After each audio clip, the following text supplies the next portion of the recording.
It is 9 o'clock, and we will call the meeting to order today. CMH of Ottawa County Board of Directors meeting for October 24th. With that, we will start with an invocation, and if you would follow with me, let's pray the following. Creator, Lord, we seek your guidance and blessing today as we deal with the issues at hand. We remember the words of King David in Psalm 24, where he said he lifts up his eye towards heaven from whence comes his strength. And King Solomon also prayed to you, recognizing that those who humbly seek God's blessing will receive it. And he prayed for wisdom. So we humbly pray for wisdom today in guiding this agency as we meet to foster and promote its mission of service to our community. Amen. Amen. Stand with me if you can, and we will recite the Pledge of Allegiance. I pledge allegiance to the flag of the United States of America and to the republic for which it stands, one nation, under God, indivisible, with liberty and justice for all. We have our mission statement and vision listed on the agenda. I think we're all familiar with it. It doesn't hurt to reflect on that regularly to remind us of what we're called to do. With that, we will open the floor for public comment. If you'd like to speak, please tell us your name and your area of residence, and try to limit yourself to 3 minutes. Thank you. Good morning, Krista Mason, Benjamin's Hope in Holland. I want to express a word of appreciation for the collaboration, the intentionality of a process over a number of months to understand and evaluate the challenges that providers like Ben's Hope face. And I would say, mine are similar to others as well. What we've experienced here in Ottawa is not experienced elsewhere. So thank you to Dr. Brashears and his team for that, and to all of you. As we all know, we face a changing system. We don't know what it's going to look like a year from now. And at the top of our list of concerns was the continuation of services to the men and women who live at Ben's Hope. And half of those people are Ottawa individuals, and soon we'll be at 46 people. So we've had a number of meetings and been able to come to what I feel is a really appropriate rate approach for the men and women that we serve that changes what our trajectory looks like as an organization. I've shown you gaps that look like this that cause me to be wakeful at night. I won't say that our gap looks like this right now, but it's manageable. And so the work that you all have done, and Dr. Brashears and his team have done, have steadied us as we provide services to the men and women who live at Ben's Hope. I want to thank you for coming out, for seeking to understand what we do, most importantly, for seeking to know the men and women who call Ben's Hope home, and just express to you my gratitude for this. Thank you. Thank you, Krista.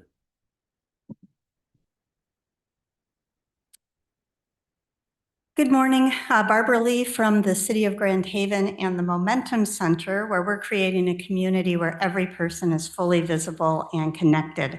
First, I want to invite all of you to our town hall Monday night on mental health and conflict. We have a fabulous panel, including people from Hope College, Pine Rest, CMH, and others. So I hope you'll be part of that conversation. I'm also pleased to announce that the Friendship Bench pilot is now officially underway. This initiative is possible because of grants from the Michigan Health Endowment Fund and the Tri-Cities Women Who Care, and it's designed to reduce loneliness and promote mental well-being by fostering simple, meaningful human connection. The pilot will transform familiar spaces into intentional places for conversation and support. These sites will be identified as friendship bench locations where trained volunteers, known as bench buddies, will be available to listen, talk, and help connect individuals to resources as needed. I'm also happy to share that we've hired Kate Maver as the Friendship Bench Coordinator. She'll oversee the development and coordination of the pilot, including site identification, volunteer recruitment and training, and evaluation and measurement of outcomes. The pilot will serve the Tri-Cities community through the initial phase with the goal of expanding throughout Ottawa County once we've demonstrated effectiveness.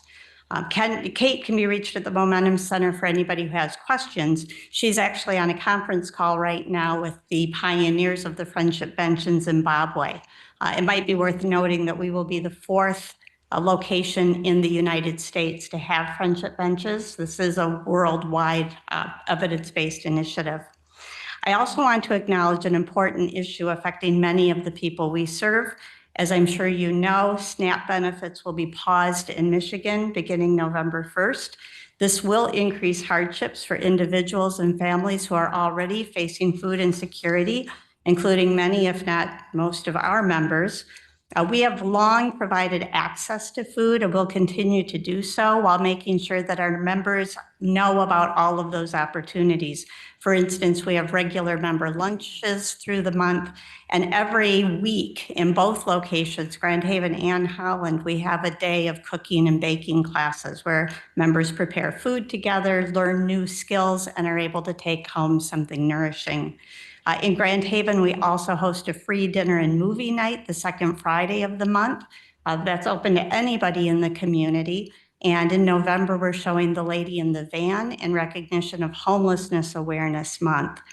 Finally, with increased need expected, we invite community members to help keep our micro pantry stocked with non-perishable food. Every contribution helps us ensure that no one in our community goes hungry. Food, friendship, and belonging are essential to well-being, and together we can ensure that all three are within everyone's reach. Thank you. Thank you, Barbara Lee.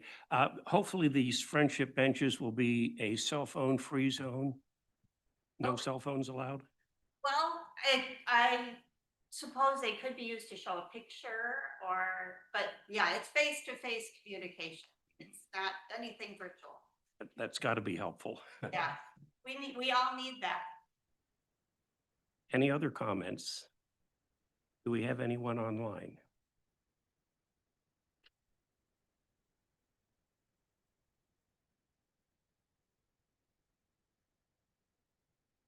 Okay. We do have a quorum, so we will move on at our agenda for the approval of the agenda. I'd like to make a motion that we approve the agenda. Support. Any discussion? If not, please vote you're in favor of the motion by saying aye. Aye. Opposed, same sign. Motion carries. And we'll move to the consent items.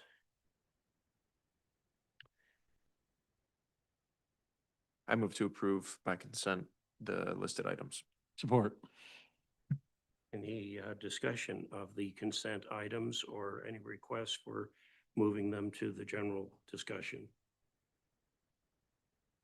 Absent that, the motion is to approve the consent items. Since there are financial items on here, it'll be roll call vote.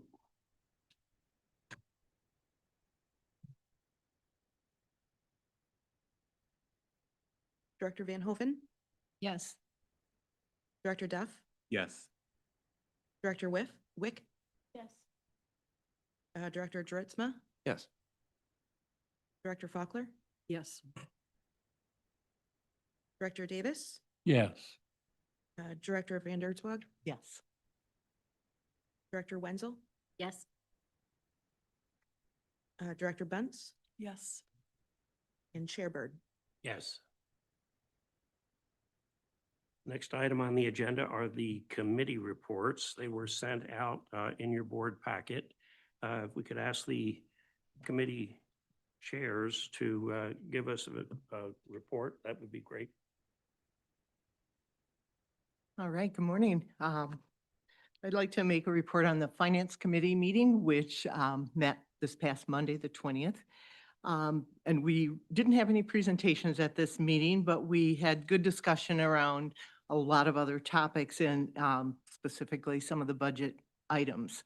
The new business discussion that we had, Dr. Brashear shared with us some changes that are occurring with some of our contract providers for outpatient services.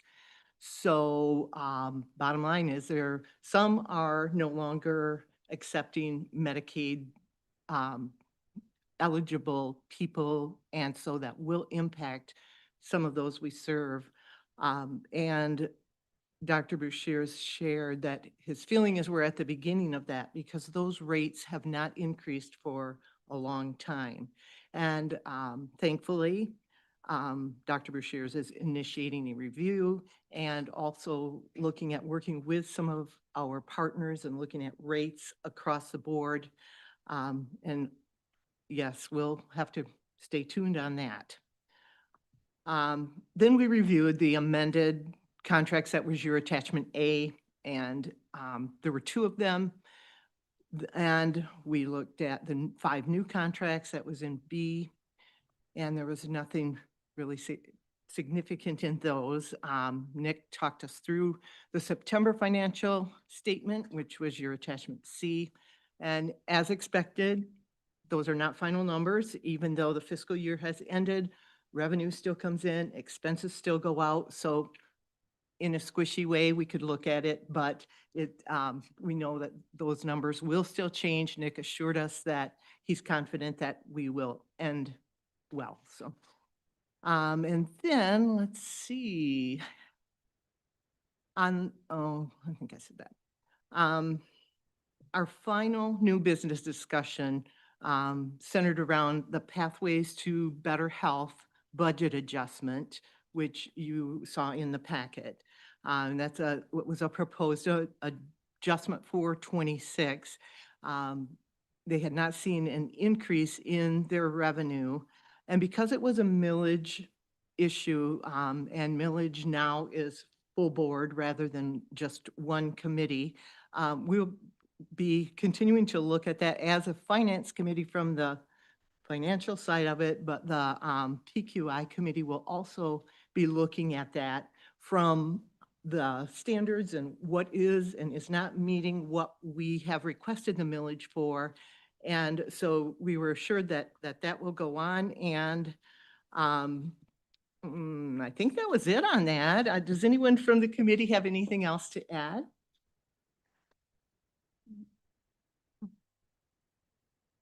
That means Thank you, Tom. everyone understands the financial report. Great. PQI did not meet this month, but Bob, you have anything to report? Simply that the link is in the minutes from the last meeting. Thanks. Thank you. Okay, we'll move on to Dr. Brashear's CEO report. Good morning, everybody. Couple things, well, actually more than 2, sorry. We have the CMHA Fall Conference coming up next week. Several of you will be attending. I'm expecting that conference to have a little bit of a different feel if you've been to them in the past because of the uncertainty that we still have related to who's going to manage the system, the PHPs. So if you're there, if you're one of the board members going, don't be surprised if there's a lot of discussion about that and people trying to read the tea leaves and see what's happening. It's always a good conference to go to the fall. If you can't make this one, the winter one is actually very good as well. It's usually held in Kalamazoo. So we'll keep people posted on that. In terms of the PHP procurement process, and again, for those of the public, this is the state's proposal to change who manages the Medicaid dollars with us CMHs. There was a lawsuit that was heard. There was and I sent information out on this and reported, but a judge did rule that the state could move forward with their desire to restructure the number of PHPs and that selection. But the judge also in a declarative judgment says that he is going to be looking at the relationship between whatever entities created in CMH and allow to make sure that CMHs will still be able to continue to meet their mental health code obligations with Medicaid funding. And if you remember, one of the major changes is we would not co-manage the Medicaid like we do now. We would be a service provider pretty much only of services, which has huge impact on access, on how we manage the array of services. And as you know, I've put together several presentations on this. It's still available on our website under the Did You Know series. You have copies of the lawsuits. All of these things are there for the public or you to go back. So the really only update related to that is that those that wanted to bid or become one of these new super region managers all had to have their stuff in was it this last Monday or the Monday before? I think it was last Monday.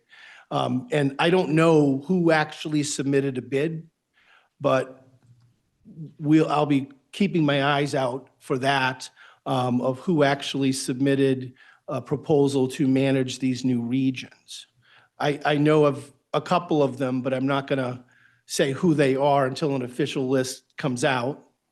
But the only thing I will say is that two of our members in the Lakeshore Regional entity, two of our CMH members formed a bid with a national company, it's Carillon, is what used to be Beacon, to submit a bid. I know that. And we're going through the tension at the regional level of, are we going to work together still? Are we going to keep going? And I expressed on our behalf at the LRE board meeting that we believe that we're going to fully support the current structure until somebody says we don't. I have no intention of sending a letter of commitment or any type of resolution to join any of these people that are bidding. We are members of the Lakeshore Regional entity, and until we're not, I believe it's a conflict of interest to form a new entity just in case. So I've taken that position, and the reality of the situation is, however it turns out, whoever's managing the Medicaid in conjunction with the CMH has to contract with us in every CMH.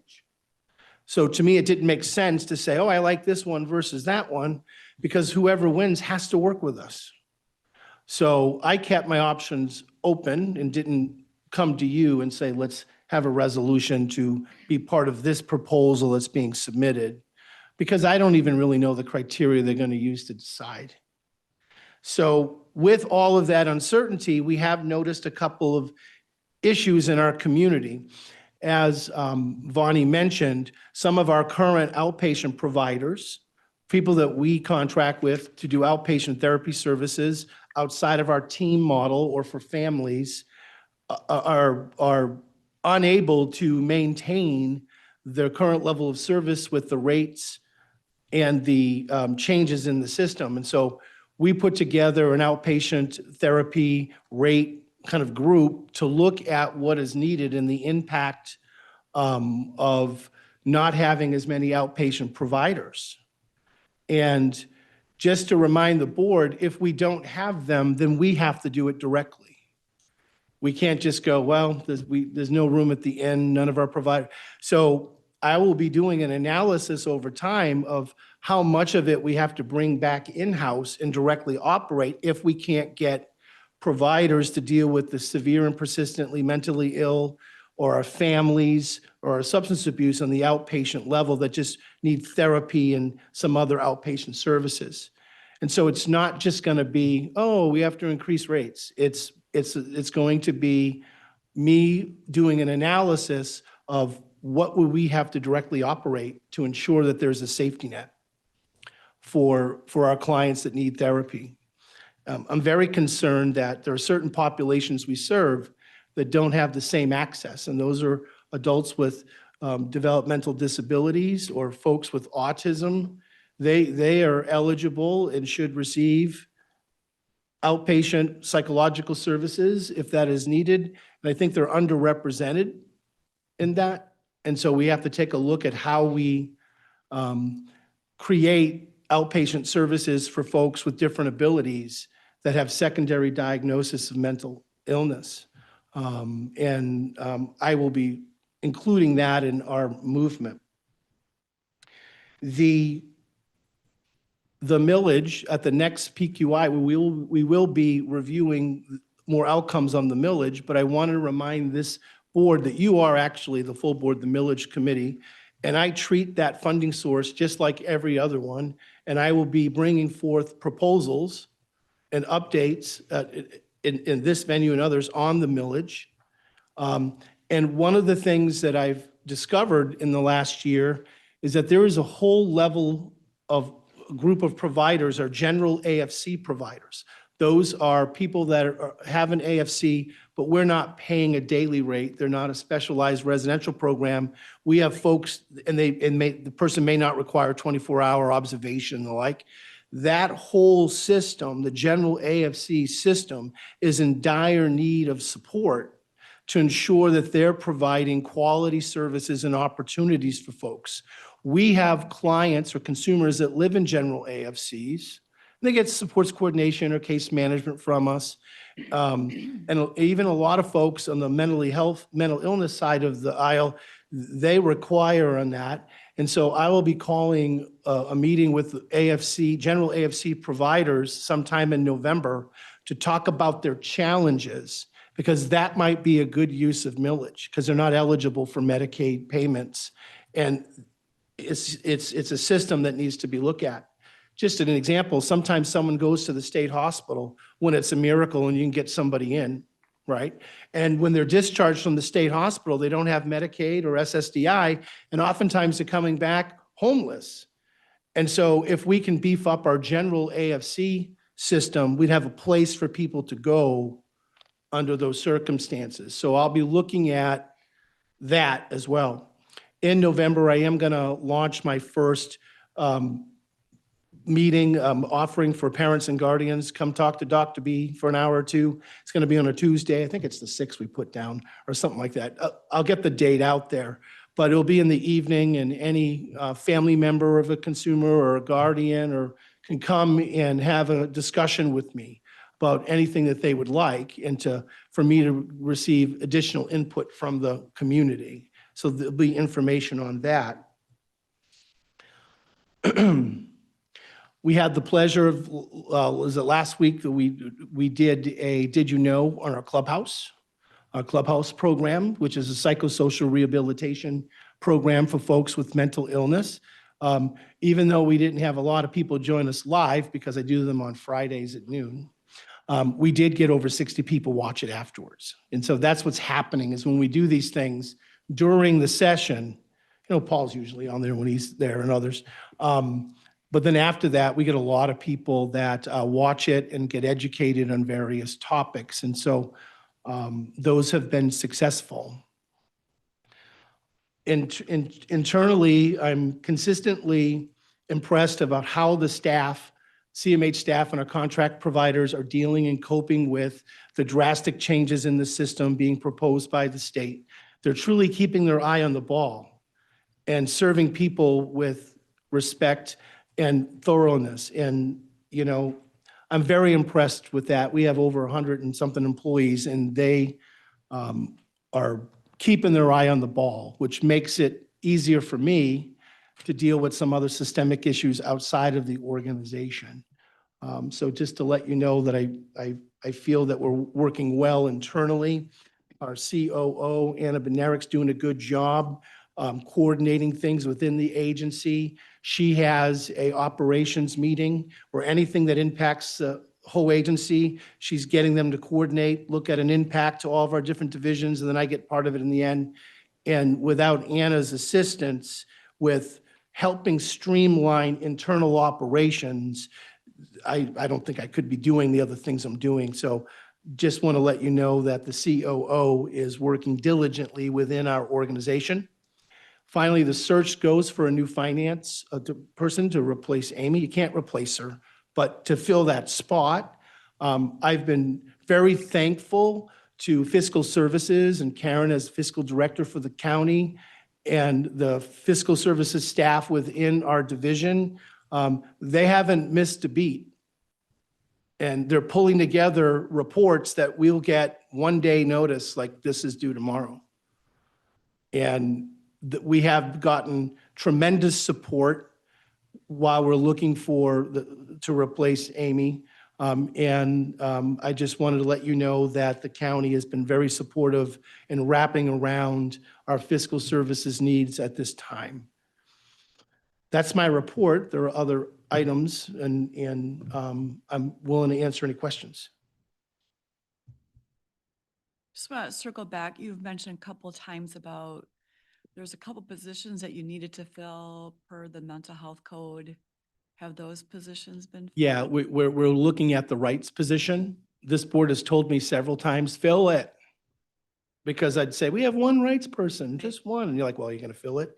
We have that position approved. We'll be looking at that with Brianna. She's in the process of writing a job description, and then we'll move forward to do that. The fiscal services position is one that's needed, Sure. but Karen has stepped in with her staff and filling that role. And that's another one that you have to have. Right, right. But the recipient rights one, yes, we're going to get on it. If you looked over the financials, you'll see that things that we have control over, like staffing and certain other things, we're managing quite well. We're under budget.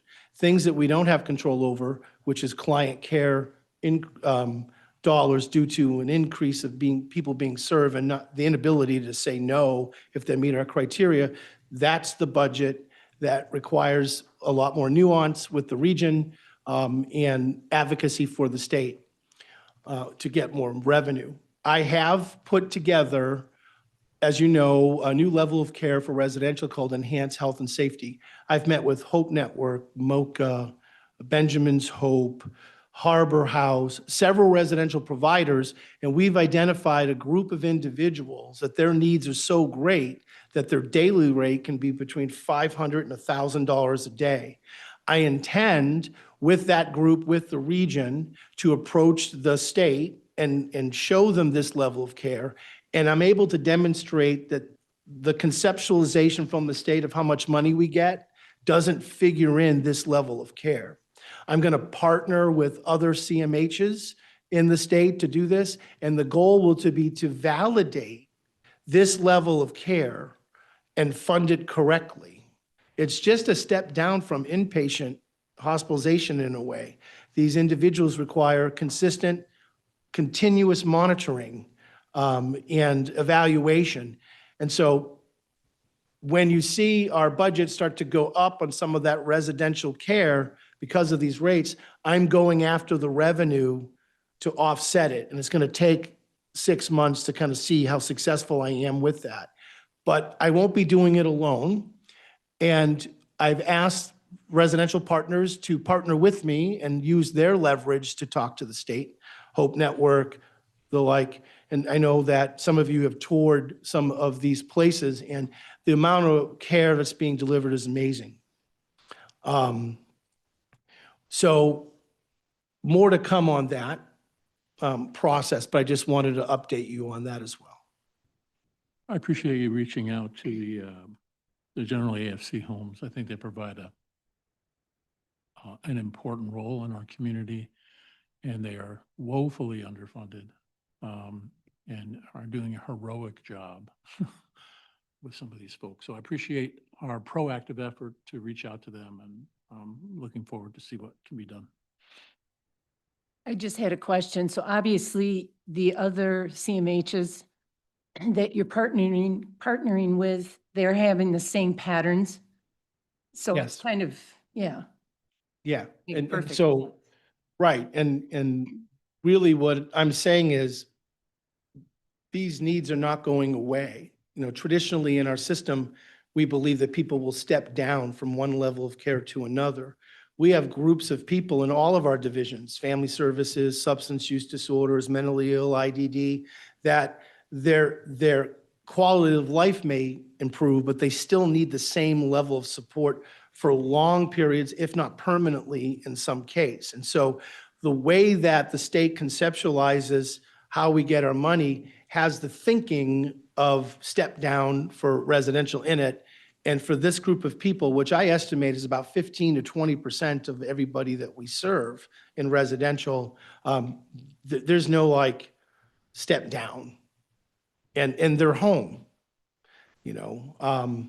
Necessity. And the reason, you know, if the public or even staff, like, why is Dr. Brashears prioritizing specialized residential services and other things? It's the major majority of our budget.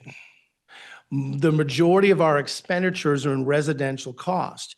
So when I first came back a couple months ago, I needed to stabilize that system by getting it correctly funded the right way and looking at the impact.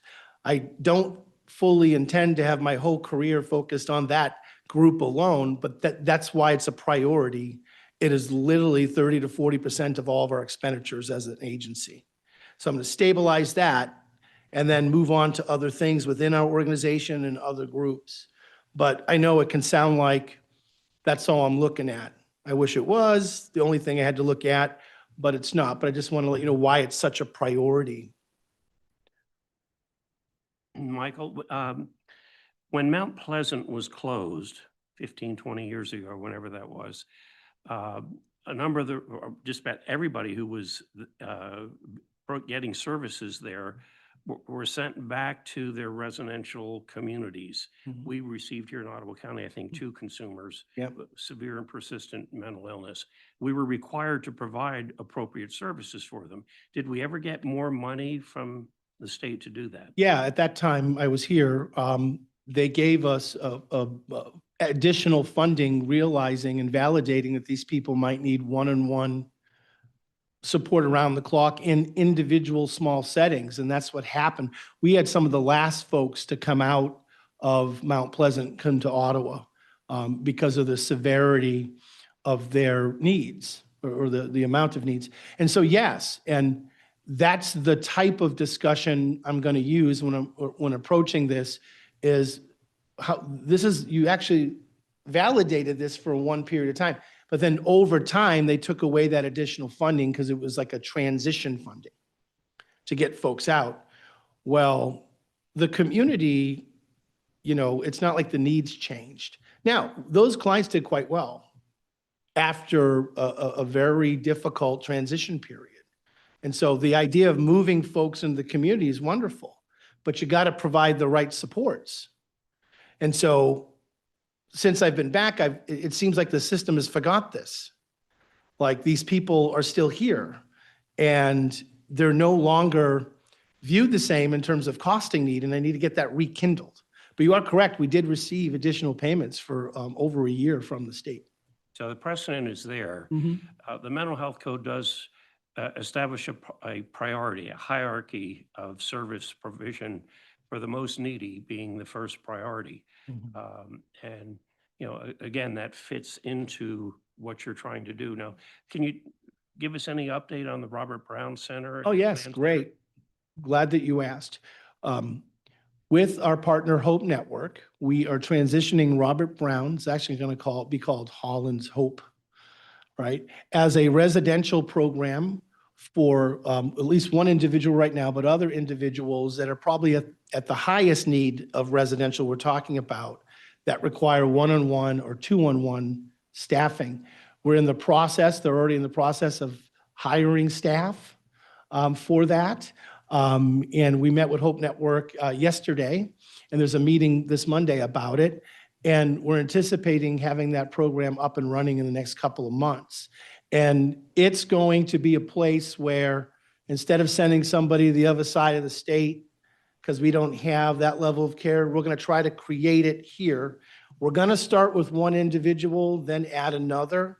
But these are individuals, it's very difficult for them to live in large congregate or even 4, 6-bed homes. So we're going to do it slowly because it can hold more than 1 or 2 people.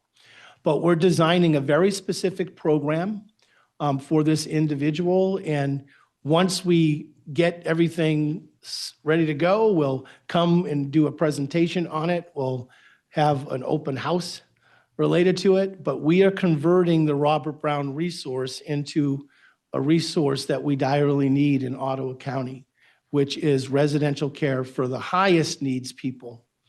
That really, Tom, would be in an institution if we didn't have this option. And it's great to have partners that are willing to take the risk with us to serve these people. And Hope Network did that back in the day with those people coming out of Mount Pleasant. They were the partner then. They're the partner now with us. I'm glad to see that resource being retasked. And I'll give a full presentation at the PQI committee and then the full board once we're closer to opening. And I think that you will really be impressed in what we're doing. What did you say the name will be changed to? Holland Hope. Holland? Yeah. And of course, now what I say, they'll change it, you know. But, you know, but I guess if you're a premier provider in Ottawa County, you have to end with hope. Benjamin's Hope, right? So the reality is that we're looking forward to that resource to have. We're also going to be looking at potential use for crisis for that group too, you know, once we're stable there, which is also needed. You know, you reminded me of a program that many of us may not be aware of. Hope Theology Department has a residential home where people who are enrolled in their theology school reside, and they are open to having some of our consumers live with them who can flourish with minimal supervision and oversight, but on a buddy type system. And I've heard good things about that. I don't know whether you're. Yeah, very familiar with it. Yep, and they're full because we have tons of people that would love that. But, you know, a wider analysis of universities and other faith-based communities and their impact with our folks will be something I'll be focusing on this spring. How to utilize all faith communities in Ottawa County to align with us. And we have a lot of partnerships already, but in the spring, I'll be looking at a faith-based initiative of all faiths of how they can interact with our clients, be more welcoming, provide services, all kinds of stuff. And if you remember, Tom, I did the same initiative 15 years ago. Yep. And we were able to coordinate some of that with our folks. You know, we have things like at Celebrate Recovery and programs that are happening in churches that we need to kind of be more integrated with and help support if we can. And it's for all faiths, you know. And so in the spring, we'll be looking at those things as well. Thank you. Any other questions for Michael? And we'll move on to our presentation today.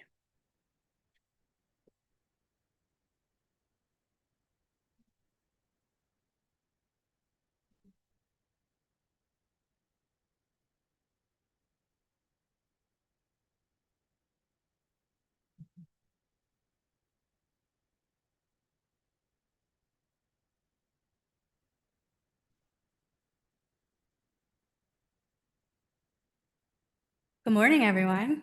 Morning. I'll try to not have so much feedback. Thank you for inviting me to speak today. I'm Carrie Perneski, and I'm the Director of Access Center and Connections. And I'm going to be providing you a brief and general overview of both departments, how to request services, eligibility requirements, and some statistics as well. So Community Mental Health of Ottawa County predominantly serves individuals with severe mental illness, severe emotional disturbances, substance use and co-occurring use disorders, intellectual and developmental disabilities, and those who meet our CCBHC eligibility criteria. However, I'm not going to speak upon anything related to the requirements of CCBHC, as you'll be receiving a presentation on that in the upcoming months. So I am just going to stick to the traditional service array that focuses on the population of SMI, SED, substance use, and the IDD populations. So CMH provides a higher level of care of mental health services and specialized services than what is typically done in the community.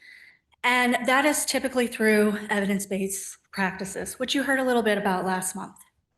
And so access is really the front door to the agency. So anyone requesting mental health services or resources typically come through Access Center.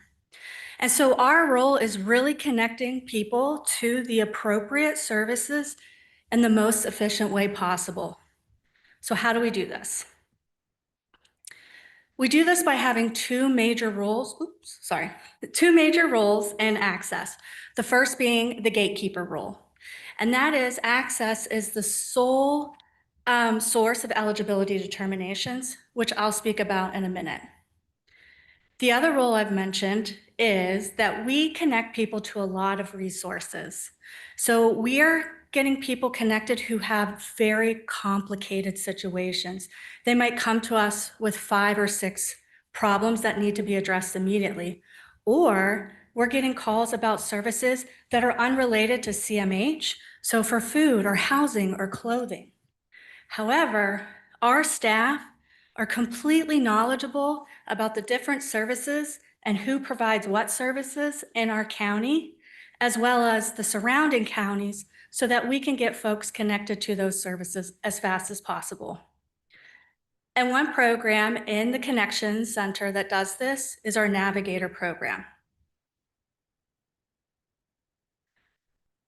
The Navigator program is a millage-funded program that was started 5.5 years ago to address responses to gaps in services, particularly people who are experiencing emergent situational crisis that didn't rise to the level of hospitalization, but if left unaddressed, very well could. So what we do with our navigators is they take the time to listen to folks, to make sure that they're being heard, we're giving them the services that they need, and we spend a significant amount of time to make sure that we're addressing all of their issues so that they don't need that level of care. One other way that the navigators work is that we provide crisis stabilization and crisis follow-up calls as a response to a CCBHC Zero Suicide program. And so what we do is any individual who's had any type of crisis contact in Ottawa County, the navigators will follow up within 24 hours with a phone call. They're asking them how they're doing since they've had that contact with the crisis team. They're assessing risks of harm. They're asking them if they need resources and our services, and if they do, they're getting them connected.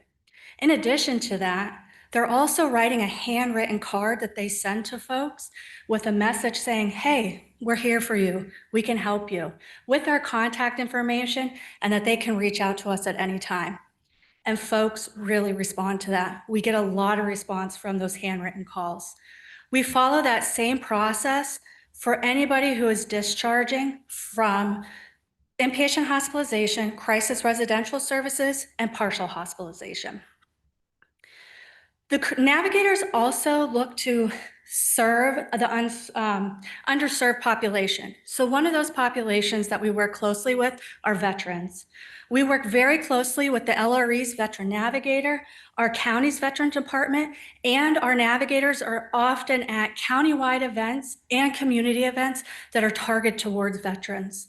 They've taken specialized training to understand the unique needs of this population.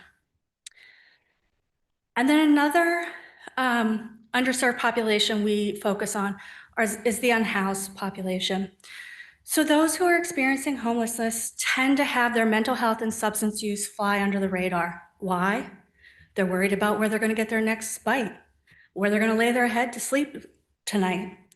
Our navigator clinician goes to the Gateway Mission. She's at the Men's Center. She's at the Women and Children's Center. She meets people at Refresh, which is run by First United Methodist Church. She also works very closely with Community Action House Outreach Team and our CIT team.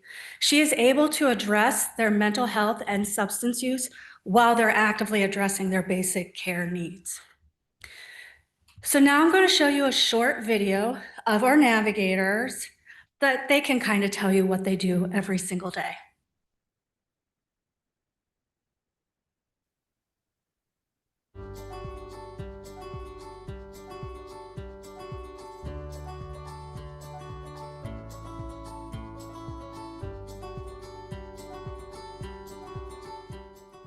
So the Community Navigator program, to my understanding, essentially, is we help community members just get hooked up to resources. And so even if they're not able to, qualify for CMH level of care, they're just looking for housing or doctors or like groups for substance use and stuff like that, we're able to give them and provide them with those resources. And so if they're having trouble like just navigating the mental health system, but their case, doesn't work for us, we can still get them information for other mental health providers in the area and make sure that they, those barriers again to access are reduced. It's a hard system to navigate.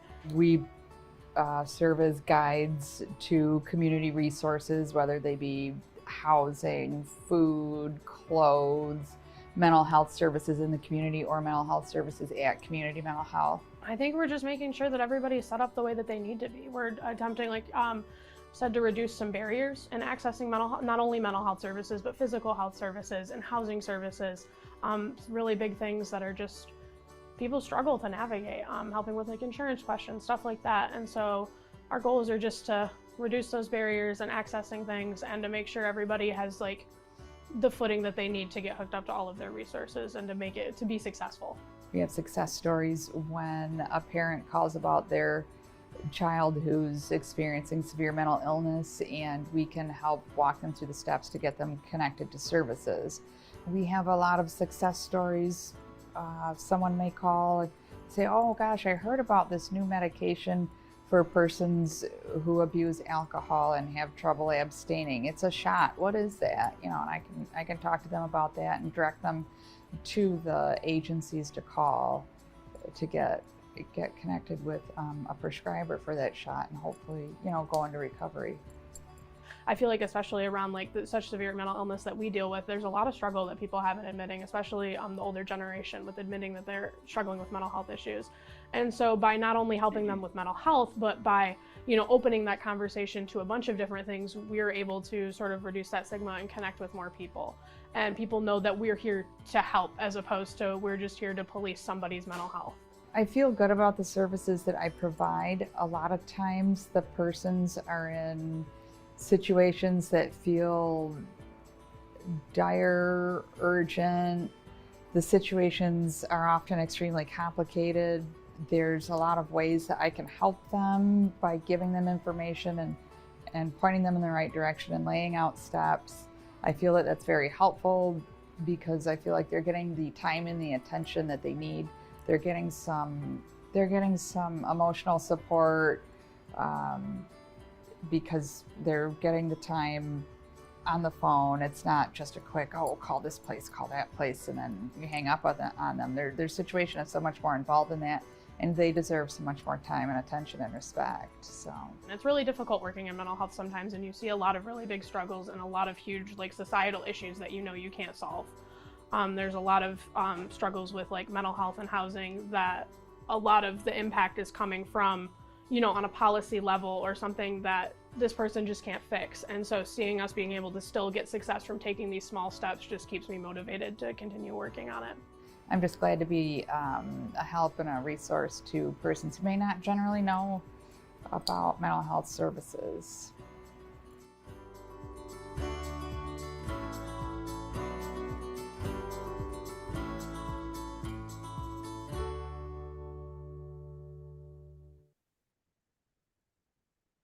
The navigators take the time to listen, support, advocate, and guide folks to the most appropriate services so that they can get the help that they need.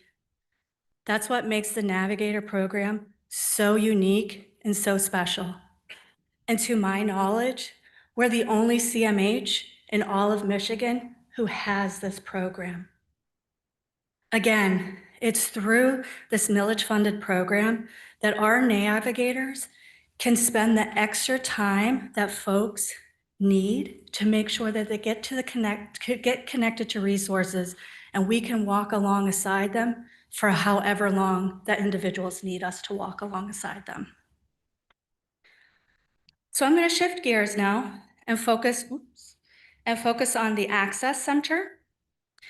And so, as I previously mentioned, one of the roles of the Access Center is to determine eligibility for community mental health services. And we do this by trying to be as fair and equitable as possible by adhering to the mechanisms that are in place, set forth by the state and the Michigan Mental Health Code.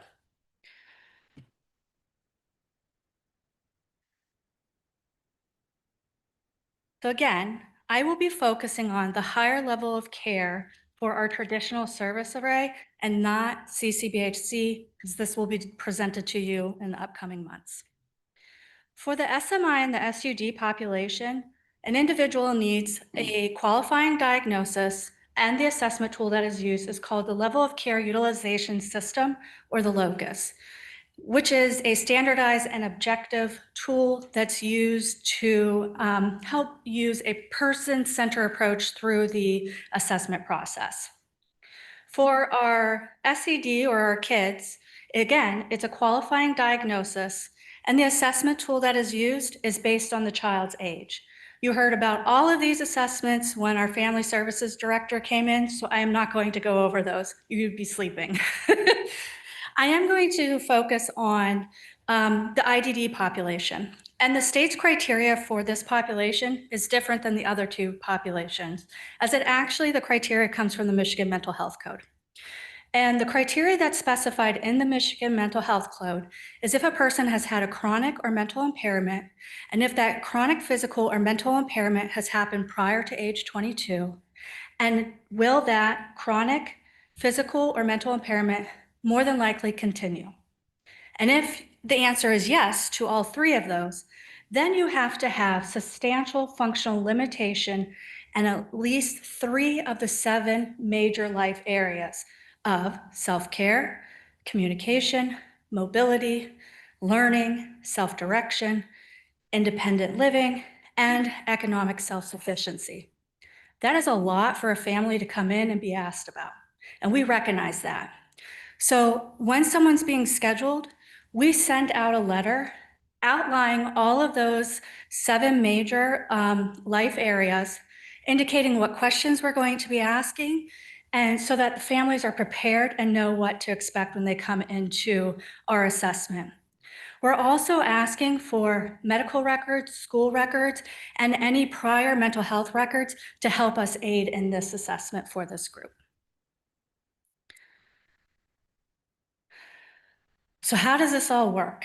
How can you come in for services? Typically, an individual will call us for services, but you can walk in for services.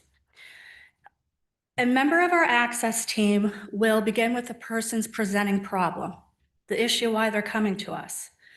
They're going to assess for risk of harm. They're going to determine the urgency of that service request, and they're going to begin breaking down that presenting problem to get really at the crux of the issue and how that presenting problem is truly affecting the individual.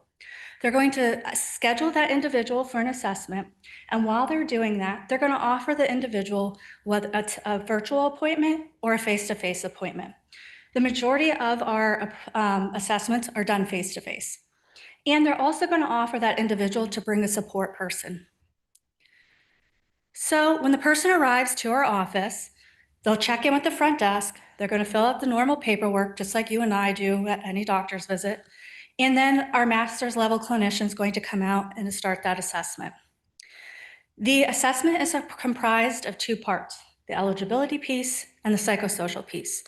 And the clinician is going to explain this to the individual, that they're going to complete the eligibility piece first to see if that individual meets the state's or the Michigan Mental Health Code's criteria. And if they do, they're going to move on to the psychosocial, which is a comprehensive assessment about that person's life, their social life, their family history, which helps aid and guides that treatment planning process. The assessment takes anywhere from 1 to 2 hours. However, it really depends on how much the person talks. The majority of our assessments are right around an hour mark. If the person is not eligible for services, we're going to tell them why. We're going to provide them with a second opinion, and that would be done with a different clinician. We're also going to give them their notice of their adverse benefits or the notice of their rights. And we're going to give them resources, talk to them about options that are available to them, and we'll make referrals based on their wishes. If they are eligible, then we're going to send them to the most appropriate treatment team.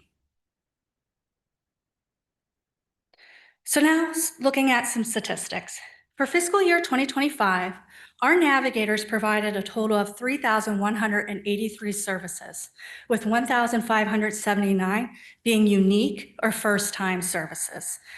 So these would be first-time individuals who've never had services through CMH. And as you can see in the graph, navigator assistance is the predominant services that our navigators are doing, which is that resource connection, right? So this is the people who are calling to get connected to resources that aren't typically done within a CMH, the community, we would be referring to them, followed by our pre-screen, getting them connected to an assessment.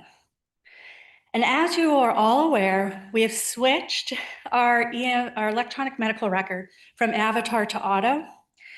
And so this is statistics, from June to September of 2025. And what you don't see here is the crisis stabilizations and the crisis follow-up, because we realized we don't have a report for that in Auto, but we're working diligently to get one created. And once one is created, I will happily send you that information.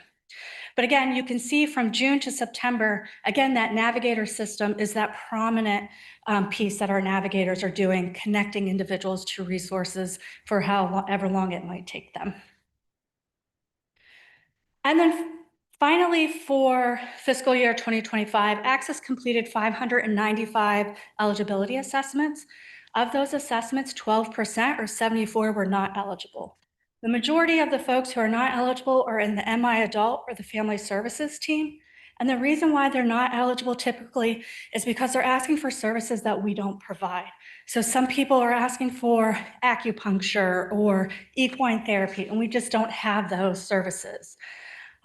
So again, if they're not eligible, we're providing them with the resources, services in the community to get them to what services they're actually requesting. And again, of the people who are assessed, 88% or 521 individuals were eligible for our services, and they were connected to a treatment team. But what I want to leave you here today is that no matter who we see in our Access department, nobody is leaving empty-handed.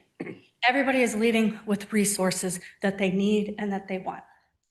And so with that, I want to thank you for allowing me to come here to give you a brief overview of Access, and I'll happily take any questions.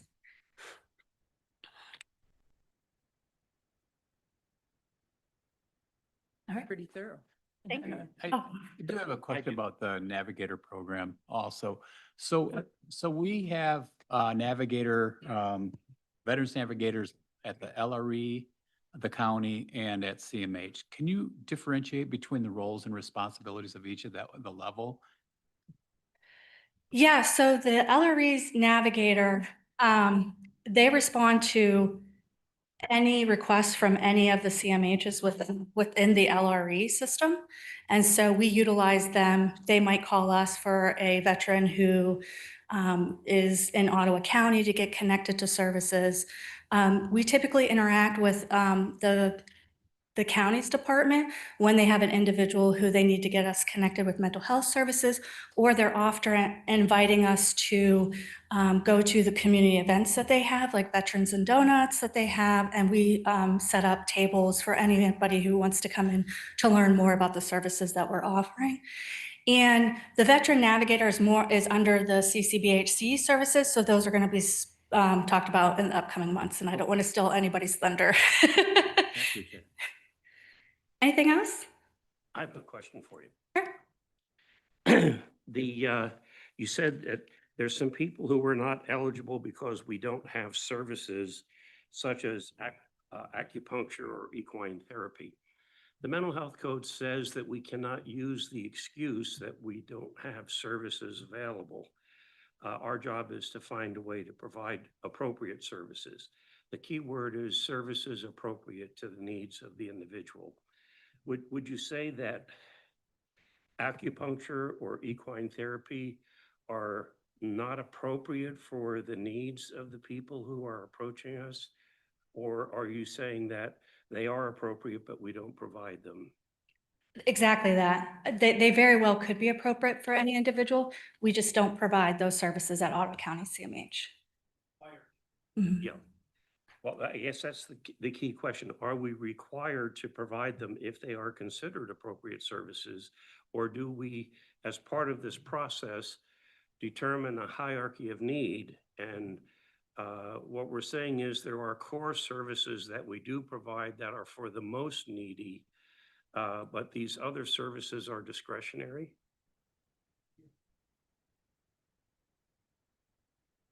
Yeah, I would agree with that. Now, would that leave ground, Michael, for someone to make a Medicaid fair hearing attempt? Because it's not a Medicaid coverage required to. Yeah. No, because it's not a Medicaid covered service that we're required to provide in those examples. I mean, if somebody comes in and wants a chiropractic, you know, we don't do that. It's not in the service array. But that was the intent of my question. Are these two examples services that are considered appropriate to a person who has that need? Well, it's hard to answer that question because it may benefit the person, but it's not a CMH service. Right? I mean, anything could benefit somebody. Acupuncture is not a Medicaid covered we can provide in our system. Maybe other forms of Medicaid in a different level of care, but not ours. Nor is it evidence-based. Right. So the 12% isn't just because of those two examples. It's a lot of it is because the services they're requesting are not in the array that we provide, and they don't have other needs that would make them eligible for our services. So if I could rephrase my question, the examples that you gave for acupuncture and equine therapy were requested, but they are not appropriate services under the mental health code for us to deliver. For us to deliver. Yeah. They are appropriate services, but not for us to deliver as part of eligibility. Well, it's not in the mental health. I mean, it's any service, any therapeutic service could benefit somebody. The public mental health system is only obligated to provide very specific types of services. So as long as if that individual met the need for something else, we would serve them. But you don't walk in and say, well, I want acupuncture. Okay. You have to meet all of the other eligibility requirements for our system to do it.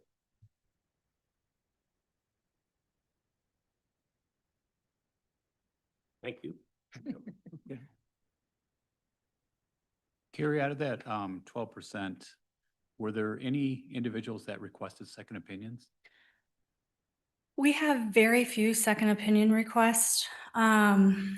We probably, I can give you the exact number, but on the top of my head, it's less than 5 people who request second opinions. All right, did anybody that requested a second opinion, did they receive services after the second opinion? No. So Those get up to my level as well. Mhm. And the medical director too. Yep. One question in regards to the navigator and referring to other services in the community. No. Is there a follow-up after that referral is made?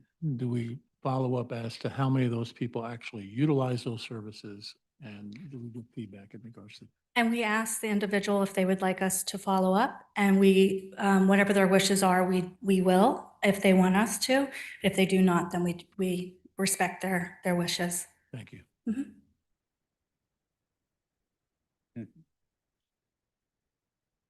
Thank you very much. Carrie, I have a Oh, quick. sure, yeah.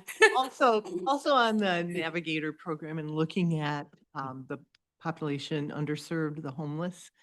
It's my understanding that one of our neighboring counties through their community mental health program offers temporary housing in apartments. Is that on our radar or is that not something that we are considering? I would love you.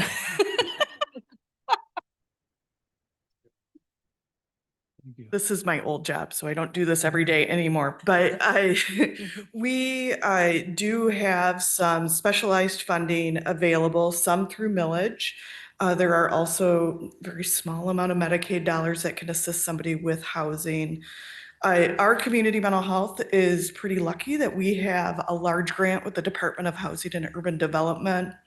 It's about $1 million a year, and we're housing about 125 people in that program. In order to be eligible, you have to be literally homeless and permanently disabled. So that program really is providing a long-term support. The short term we would do with maybe millage funding, but we're really looking at folks when they go into that.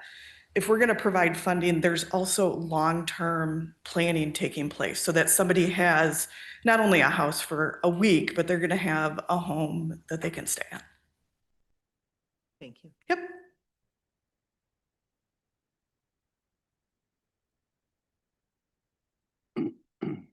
Okay, any old business? I don't believe we have any. For new business, we are seeking a motion to meet in closed session under Section 8A of the Michigan Open Meetings Act to consider material exempt from public disclosure, specifically a legal opinion. Is there such a motion? Motion. Or Any discussion? We should do a roll call vote for that, please.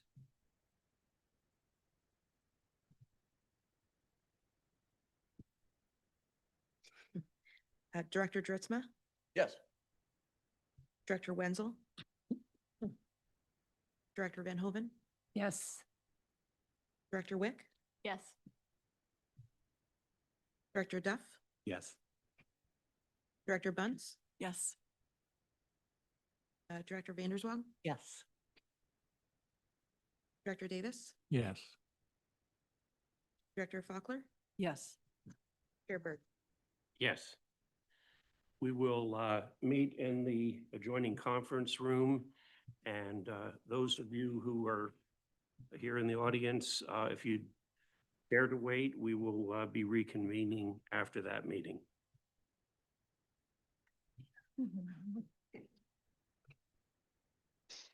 I'm leaving.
Because they don't have a go-to.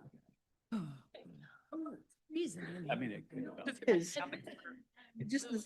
This counter feels cold. It is now 10 minutes after 11. We have returned from closed session. The next item on the agenda is general information, comments, and meetings attended.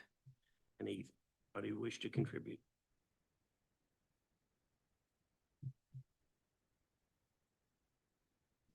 Any additional public comment?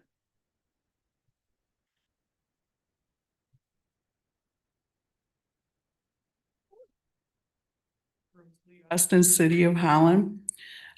I get subscribed to the county's meeting minutes and agendas for other things, and the Housing Commission came up. So I went to that meeting because it says one will discuss housing for the disabled populations in collaboration with community mental health staff and Home First, a nonprofit developer that is focused in this space, in a meeting to discuss housing for seniors that is scheduled with another interested developer. So afterwards, I asked Paul, well, where's CMH? I don't see anyone from CMH here. And he said, well, ask CMH at their board meetings. And I haven't seen anything on any agenda here. So I kind of wonder what's happening with that. If anyone else has heard anything about that. Thank you, Rosalie. Anyone else?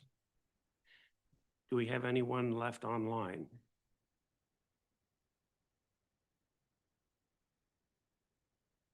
With their hand raised, as far as I can tell. Nope. So people are online, but nobody with their hand raised. Okay. That being the case, absent anybody's opposition, we will consider a motion to adjourn. So moved? Or All those in favor respond by saying aye. Aye. Opposed, same sign. Thank you very much. Donna, you only needed 3 minutes.